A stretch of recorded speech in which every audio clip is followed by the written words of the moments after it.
ഹിന്ദു സമൂഹം നേരിട്ട ഏറ്റവും വലിയ കൊടും ചതിയുടെ ചരിത്രങ്ങൾ ഇന്ന് അതിൻ്റെ എല്ലാ പ്രൗഢിയോടും കൂടി പുകമറ നീക്കി പുറത്തു വരുന്ന കാഴ്ചയാണ് ഇന്ന് നമുക്ക് കാണാൻ സാധിക്കുന്നത്.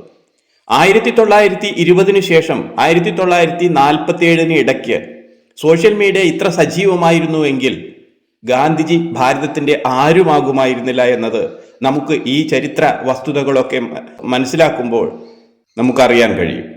ഹിന്ദു സമൂഹം നേരിട്ട കൊടും ചതിയുടെ ഞെട്ടിപ്പിക്കുന്ന കഥകളാണ് നമുക്ക് ഇന്ന് കാണാൻ പറ്റുന്നത്. എല്ലാവരും ഇതെല്ലാം അറിഞ്ഞിരിക്കുന്നത് നല്ലതാണ്. ഗാന്ധിജിയെക്കുറിച്ച് നമുക്ക് 100 നാക്കാണ് പറയാനുണ്ടായിരുന്നത്. എന്നാൽ ഗാന്ധിജി ആരായിരുന്നു എന്നും ഇന്ത്യയിലെ ഹിന്ദു സമൂഹത്തെ എത്രമാത്രം അദ്ദേഹം പടിക്ക് പുറത്തു നിർത്തിയിരുന്നുവെന്നും അദ്ദേഹത്തിന്റെ വളർച്ചയ്ക്കും കോൺഗ്രസിന്റെ ഉന്നമനത്തിനും വേണ്ടി ഇതൊക്കെ എങ്ങനെയാണ് ഇവർ പ്രാവർത്തികമാക്കിയത് എന്നുമൊക്കെ നമുക്ക് അറിയാൻ കഴിയും. എന്നാൽ 1921 ഹിന്ദു വംശഹത്യക്ക് കാരണമായ മലബാർ ലഹള ഇവിടെ രൂപം കൊണ്ടപ്പോൾ അതിനെതിരെ പോലും നല്ല ഒരു വാക്ക് പറയാൻ ഗാന്ധിജിക്ക് ആകുമായിരുന്നില്ല. 1925 RSSന്റെ വരവോടുകൂടി ഇവിടെ പല പ്രശ്നങ്ങൾക്കും പരിഹാരമായി.